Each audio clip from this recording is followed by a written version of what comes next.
Hi mga kamadi, at dahil takam na nga ako sa sisig ay bakit hindi na natin gumawa sa mas pinadali at budget friendly pa. Ito ay nagawa ko na isang beses pero hindi ko naman na-videohan dahil hindi ko naman alam kung ano magiging lasa. Yung pala sobrang sarap, mapapa-unli rice ka talaga. Siya, umpisa na natin. Una ihanda ang tuna na nasa lata. Flex in oil dapat. Sunod ang metlog, butter. Kung walang butter, pwede naman yung langis ng kapitbahay nyo. Siling green o siling haba. Kung gusto nyo mas hot pa sa jowa mo ay pwede naman ang siling labuyo. Ating sibuyas. At dahil may stock naman kami ng Japanese mayo, ito lang ginamit ko. Pwede din naman kahit ordinaryong mayo lang. Gamitin na rin natin itong pamalakasan na heat conductor o diffuser plate para naman iwas dumi sa ilalim ng ating mga lutuan. At susubukan ko na nga dito kawali kung ilang dekada na nakatago, pero dahil para kay Uncle Mets nyo ay may lalabas talaga na wala sa oras. Ang una nga natin gagawin ay tanggalin yung sabaw ng tuna na nasa lata. Ang kailangan lang natin ay yung pinakatuna.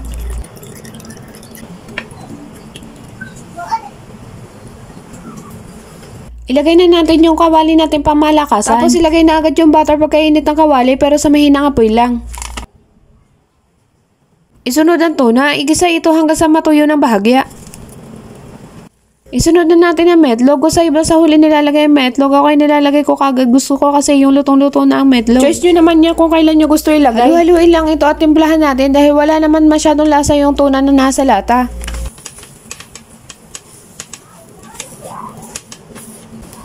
Lagay na konti paminta at asin tapos haluin ito.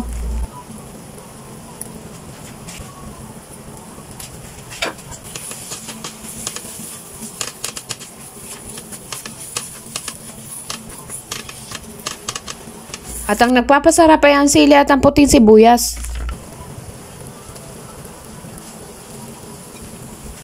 Dahil na-miss ko yung sisig sa isang fast food na may pachicharon pa sila, abay papahuli ba naman tayo? Kaya lalagyan din natin.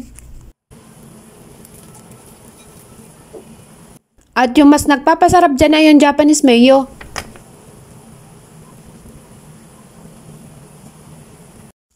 At ayan na, luto na ang tuna sisig ala kamadi. Hindi pwedeng hindi agad yung matitikman. Mukhang mapapa-unli rice na naman yata ako.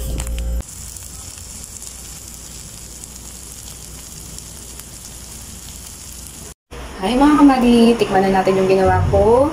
Tuna sisig. Gusto ko sa tuna sisig or sa kahit anong sisig. Yung sausawan is toyo na may kalamansi. Kung pwede nga lang, may siling labuyo pero nakalimutan ko bumili kaya carry na tong with kalamansi. Sausawan. Excited na ako. Kasi nung nakaraan na bitin kami, maliit lang yung nagawa ko. Ngayon, dinamihan ko na. Bumili na ako malaking. Harap yung sibuyas kasi manamis-namis ko. Excited na ako. Mana natin.